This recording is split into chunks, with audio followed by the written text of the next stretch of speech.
Inside their Gwynn Oak home on Tallis Road, July 7th, their mother arrived home, found her children dead. She called police. Their father arrived later. Imagine coming home from a long day at work. You put your key in the door. You're already thinking about dinner, what your kids are watching, whether they finished homework. You open the door, and the house is wrong. Too quiet. Something in the air that your body knows before your mind does. You call out. Nothing. You walk down the hall. And what you find, what no parent on this earth should ever have to find, changes everything about who you are from that moment forward. Forever. So after hearing from this presser, what could possibly, I'm thinking as I'm hearing all this stuff, because there's still so many questions I have, what could possibly make a 16-year-old boy decide that a 15-year-old girl and her 9-year-old little brother should die? I don't know. The police said just moments ago they don't have a motive yet. But that's exactly why this case leaves me with more questions and answers. I am just taken back by the fact that young people at the age of 16 years old will not only have access to a gun, but have the propensity to actually murder someone and murder two people. So this is an absolute sad day for all of us here in our community, in our country, that this type of violence takes place and is being perpetrated by young people. But at the same Yeah, hey Rick, hey Nikki. Well, according to charging documents, the two had been interacting with each other on social media and even spent a night together just a couple days before the July 7th killings. And today, newly obtained charging documents outline how investigators linked 16-year-old Keith Maurice James Jr. to the murders of 15-year-old Giovanna Gigi Myrie and her 9-year-old brother Steve Allen. That is where the story begins. Not with the crime scene, with a mother, and the silence she walked into. If you've been watching our videos and commenting, we see you and you are not a stranger. Please subscribe to join the community and check out our membership package for exclusive content on True Crime Unraveled on YouTube and True Crime Unraveled TV on Facebook and Instagram. Psychologists have a name for what happens when someone convinces themselves that the person they claim to love is something they can own, control, and punish. They call it coercive control, a pattern that uses threats, surveillance, and intimidation to dominate a partner. It is not a loss of control. It is a calculated exercise of it. And researchers who study adolescent relationship violence will tell you that when coercive control appears in teenage relationships, it is almost never recognized for what it is until something irreversible has already happened. To understand how that plays out in real life, we go to Gwynn Oak, Baltimore County, Maryland, and we talk about Gigi. Gwynn Oak is the kind of neighborhood where people know each other, where kids ride bikes and parents wave from porches. On Tal's Road, a family built a life. Giovanna Myrie, everybody called her Gigi, was 15, a student at Western High School who played golf and trained in karate. Friends described her as steady and grounded. Her little brother Steve Allen was 9. His family called him Pops, a nickname you have to earn. He loved Roblox, basketball, and being near his people. His 10th birthday was days away. 2 kids living a regular summer. About 2 months before everything collapsed, Gigi's world got a new addition. His name was Keith Maurice James Jr., 16, from West Baltimore. The relationship lived mostly on screens, FaceTime calls, and text messages, the way most teenage relationships do now. A close friend of Gigi's was on several of those calls. What she witnessed during a 4th of July FaceTime from Gigi's home became central evidence. Keith was in bed with Gigi, holding a handgun. He told her, if she ever moved on to somebody else, he would kill her. Here is where behavioral science starts to speak. What Keith described was not a teenage outburst. It was a threat delivered with a weapon already in hand. Criminologists call this a lethality indicator, a specific verbal threat paired with demonstrated access to a firearm. In adult relationships, trained threat assessors treat it as a crisis signal. In teenage relationships, it is almost never reported because teenagers are not taught to recognize coercive control. They are taught to call it jealousy, to call it passion. That gap between what it is and what it looks like is exactly where these tragedies are built. Gigi reached out to her friend after that visit. Charging documents show she sent a text saying Keith had threatened her with a gun if she ever cheated. She wrote, "Help me." That message sat in a phone. No intervention came. On July 7th, Gigi spoke with her friend one more time. She said Keith was coming over around 4 in the afternoon. That was the last ordinary conversation anyone had with her. Investigators reconstructed what happened next through multiple layers of evidence. Cell phone data placed a device tied to Keith in the area of the crime scene that afternoon.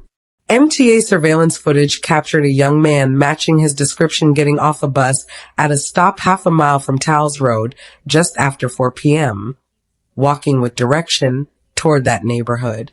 About an hour later, additional cameras picked him up on a nearby street, moving away from the area, boarding another bus back into Baltimore City, wearing different clothes. A neighbor reported hearing what sounded like an impact nearby. Surveillance timestamps placed that sound at approximately 5:08 p.m. Newly obtained charging documents outline how investigators linked 16-year-old Keith Maurice James Jr. to the murders of 15-year-old Giovanna Gigi Myrie and her 9-year-old brother Steve Allen. Here, investigators citing witness statements, cell phone data, surveillance footage, ballistic evidence recovered, and James' own statement to police, then mapping out a timeline. On July 7th, at approximately 7:20 that evening, their mother discovering the bodies of her children inside their home on Towles Road and calling 911. Both had been shot multiple times. Gigi found lying on a bed and Steve lying in between a bedroom and the hallway. In court documents, a close friend of Gigi first alerting authorities to a male named Keith, who Gigi had recently started talking to. Throughout the statement, the witness reported communicating with them on FaceTime, including on the 4th of July at Gigi's home, where the witness advised they saw Keith was holding a handgun while in bed with Giovanna. That Keith had allegedly threatened to kill her if she messed with other guys, and that Gigi said Keith was going to come over around 4 the evening of the murders. A second witness helping investigators determine when they believed the siblings were fatally shot. A neighbor reportedly hearing a projectile strike another neighbor's front door, the timestamp on surveillance approximately 5:08 p.m. In court documents, investigators then using cell phone data from Keith's believed number and video surveillance from both the MTA and neighborhood cameras to place Keith in the area of the crime scene before and after the murders, specifically walking from a bus station towards the victim's home, then leaving the area to another bus station back into the city. In court documents, investigators say during questioning on July 21st, Keith admitted he and Giovanna had been talking for about 2 months, but that he had not met up with her in person since the 4th of July. A statement investigators say contradicted the evidence. Good afternoon. The chief announcing Keith's arrest the next day, charging him with 2 counts of murder. This afternoon, Keith appearing by video here inside Baltimore County District Court for his bond hearing, remaining silent as his attorney waived his request for a bail review and then asked the judge to consider transferring him to a secure juvenile facility. At 7:20 that evening, the children's mother returned home from work. She found Gigi and Steve unresponsive. Steve had been shot in a bedroom. Gigi had been shot in the hallway. Emergency crews arrived. Both children were already gone. Steve Allen had not yet turned 10. Investigators built their case carefully. Text messages from Gigi's phone confirmed the threats. Bus cameras and cell tower data built a digital trail, placing Keith in a corridor from the bus stop to the home and back within the time frame of the killings. On July 21st, detectives interviewed him. He confirmed he had known Gigi for about 2 months, had seen her on July 4th, and had not seen her since. The evidence contradicted him directly. Keith Maurice James Jr. was arrested July 22nd in West Baltimore. Baltimore County Police Chief Robert McCullough announced the arrest at the Randallstown Community Center, visibly affected. He described how the crime was carried out as deeply troubling. At the press conference, he went beyond the facts of the arrest. He spoke about juvenile violence. He addressed parents, know who your children are spending time with, know who comes and goes in your home when you are not there. And he named what he believed sat at the center of this case, teen dating violence. We need to be mindful of these things.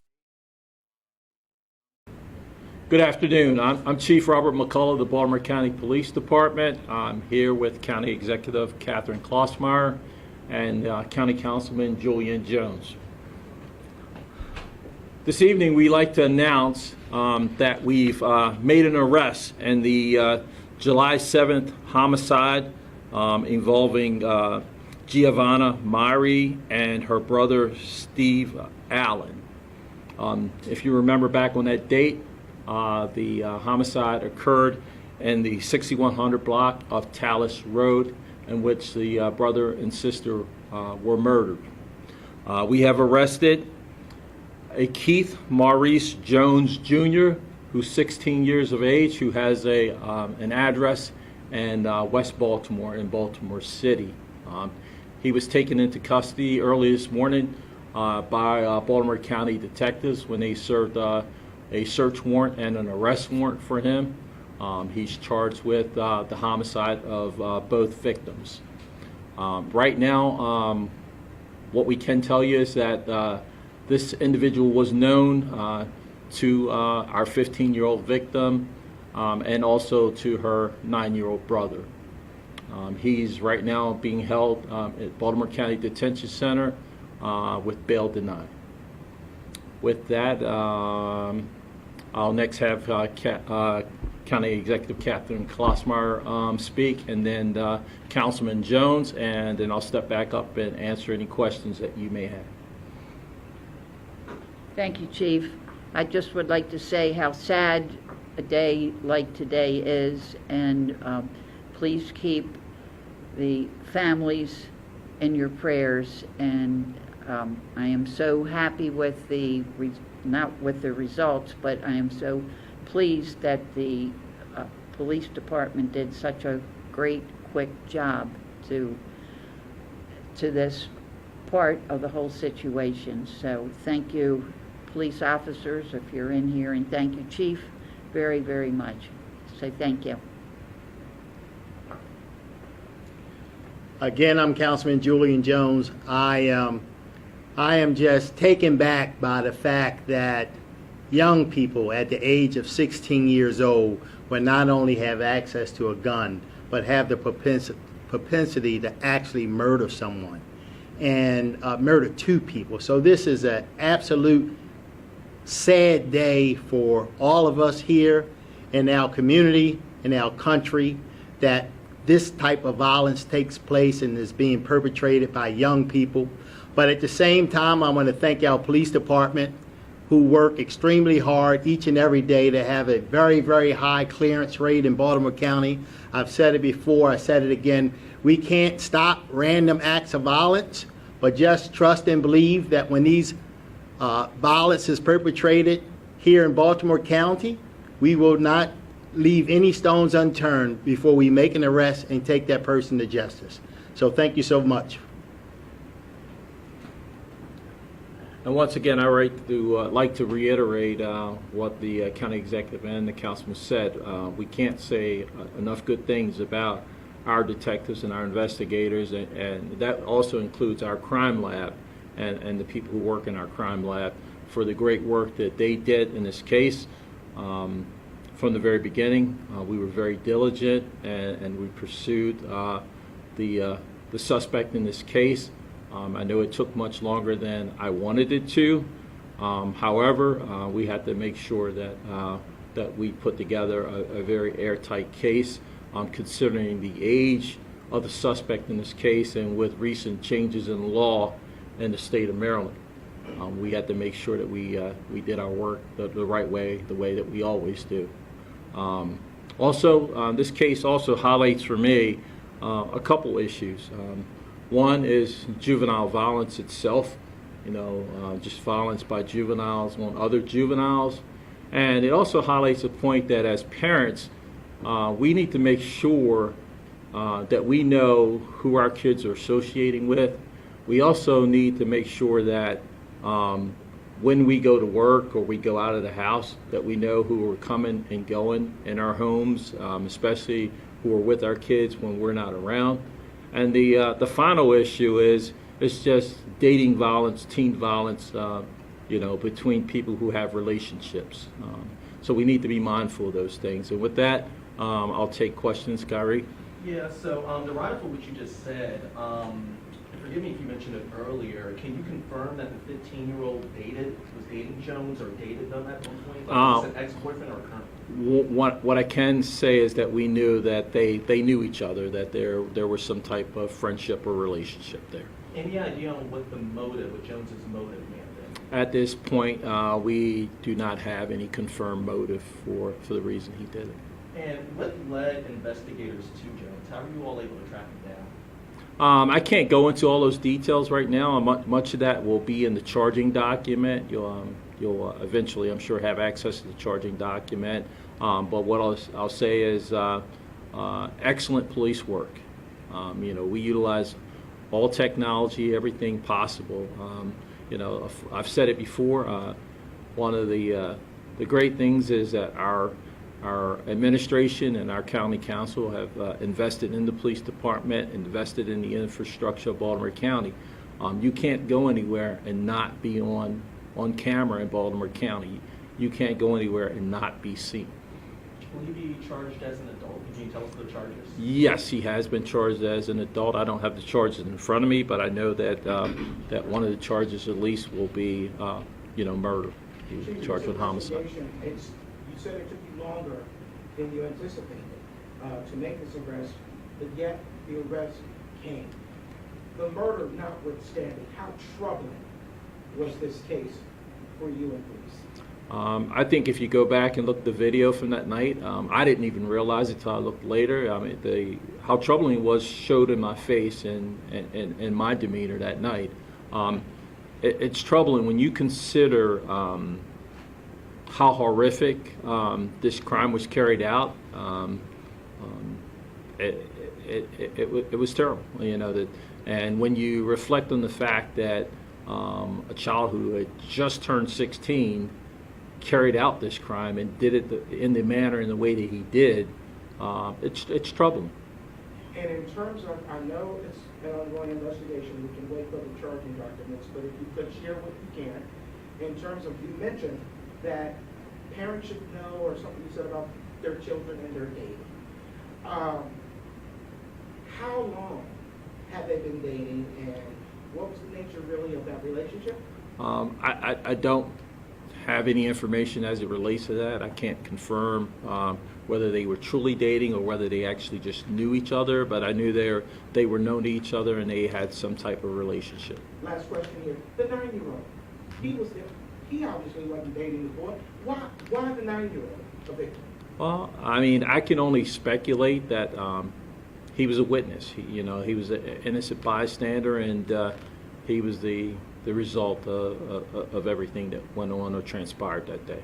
Was this teen suspect known to police prior to this? Any, past situations with law enforcement, that kind of thing? With Baltimore County, I don't believe so. Of course, in the beginning of the investigation, he came to our radar and was one of several suspects in this case, and we were able to determine that he was the one that carried out the crime.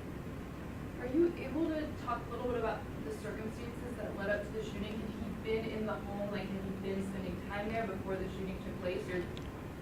All I can say is we do know that he had been at the home before, maybe even several days prior, that we can confirm, at least on, to our knowledge, July 4th, that he had been at that location.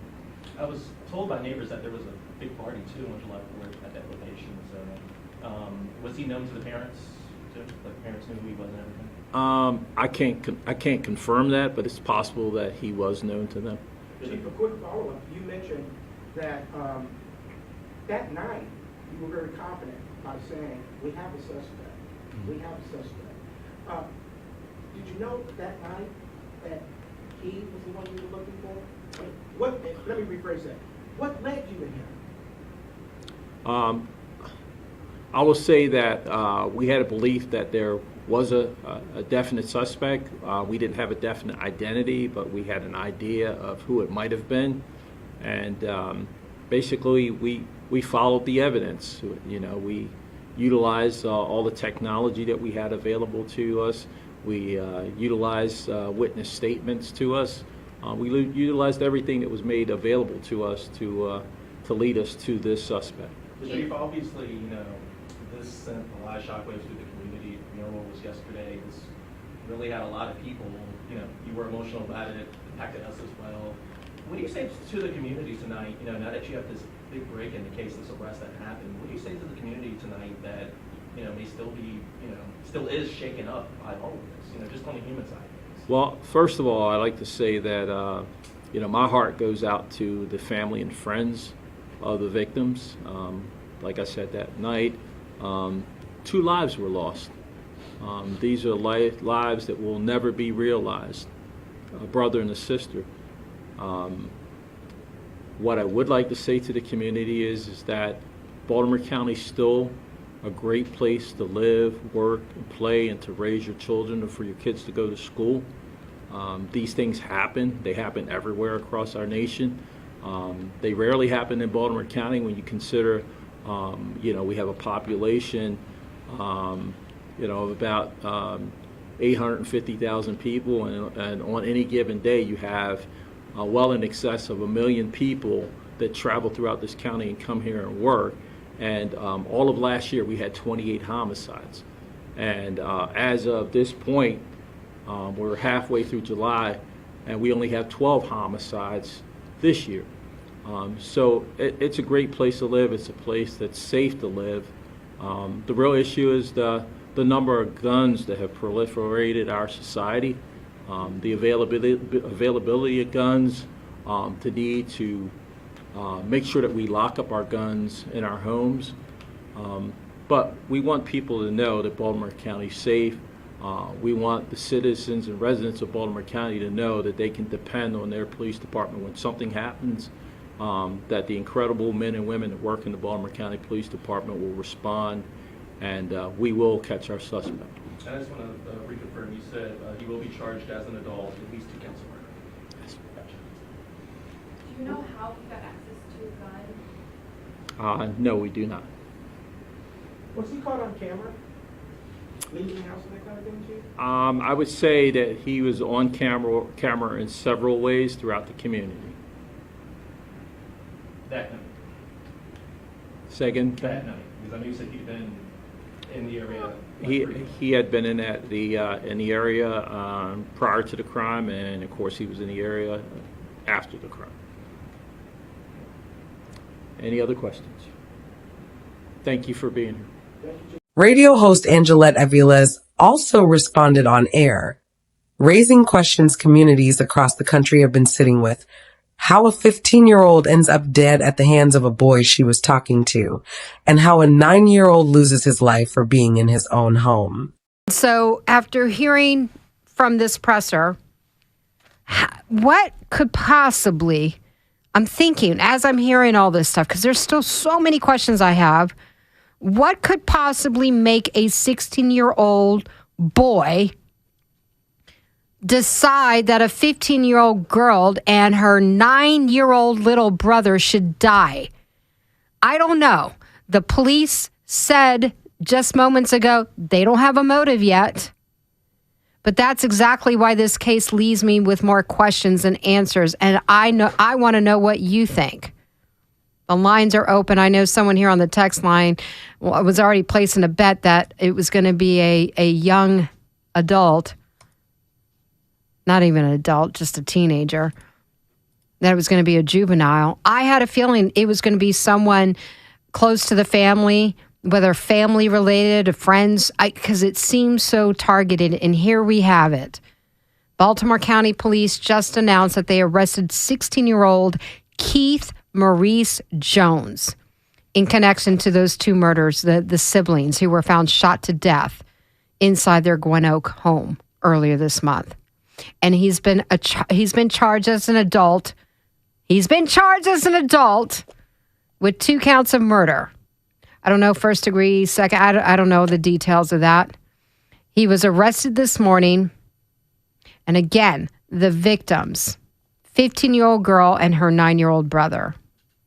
And if you remember this story, their parents came home that evening expecting to see their children and said they walked into every parent's worst nightmare.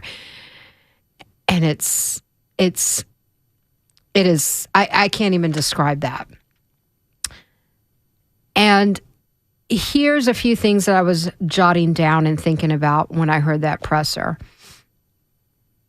Because one of the first questions that was asked was, were they dating each other? Was the 16-year-old boy dating the 15-year-old girl?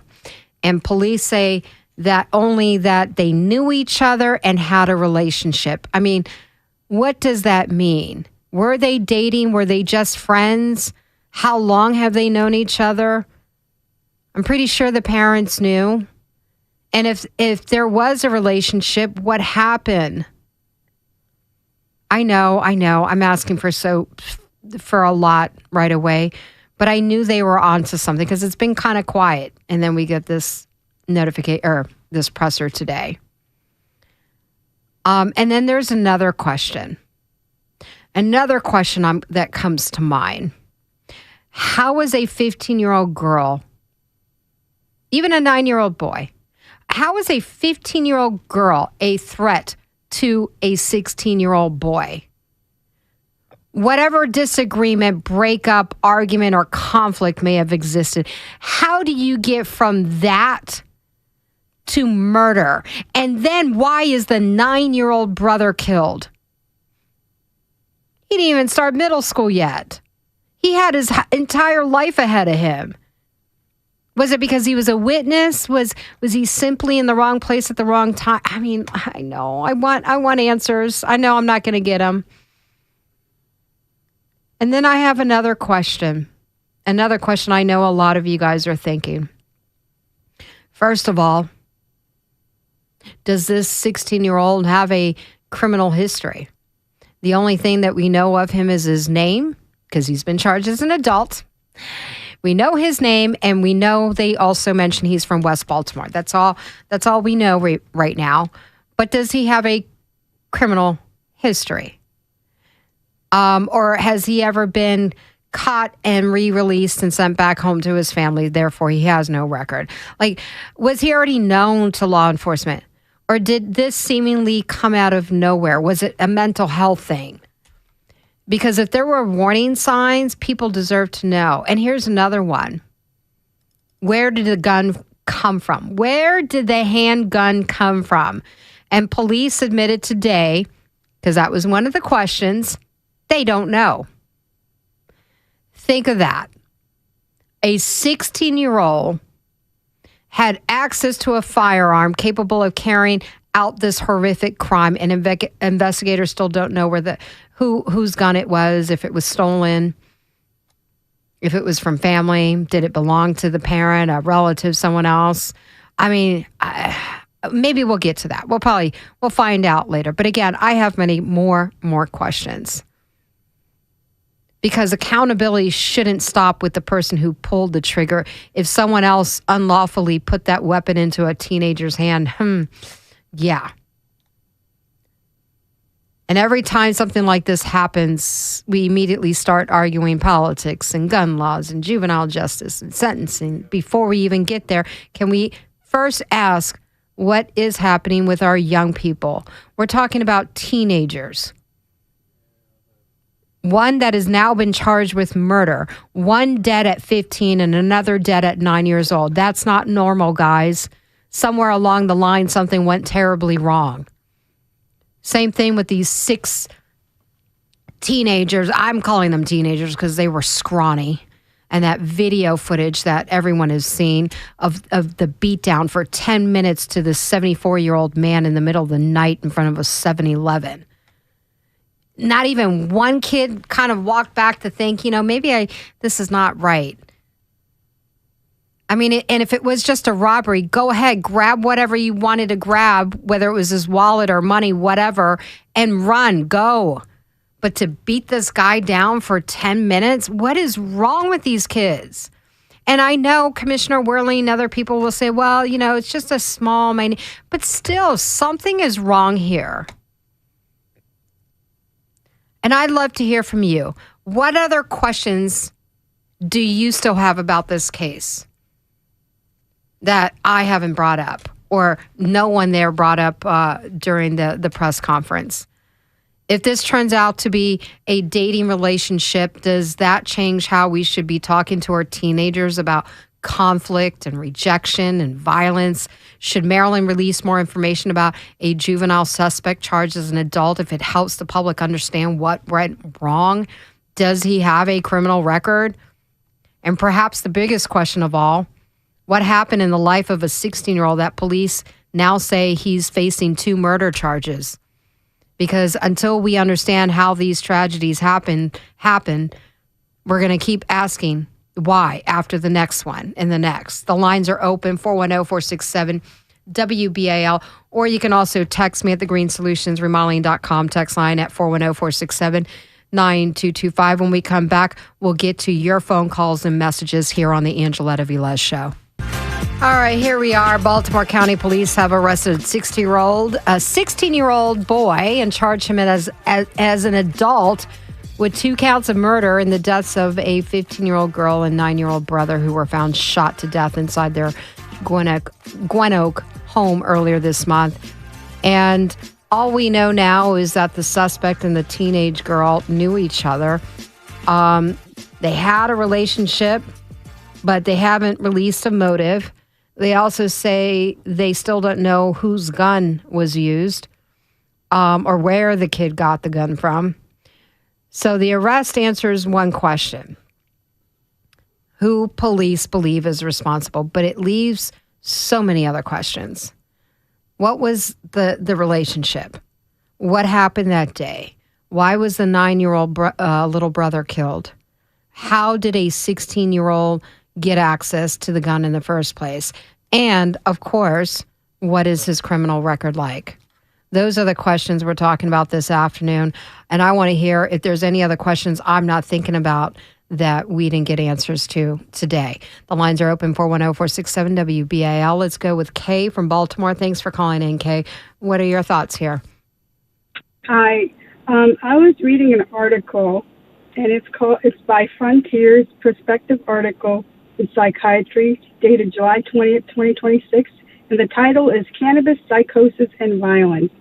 Case Reports and Comprehensive Evidence Review, which pretty much, if you read the article, it points that if you use marijuana before the age of 27, even before the age of 30, it significantly increases your risk towards violence and crime. It significantly increases your risk of car accidents. There's been studies by AAA and NTSB that showed that every state that has legalized it has significantly increased the motor vehicle accident rate, including the mortality rate in these accidents. So your answer is right in front of you in all the scientific articles. You can also look up a wonderful website by physicians. It's called IASIC1.org, Isaac1.org, that answers all your questions. Thank you. Thank you very much, Kay.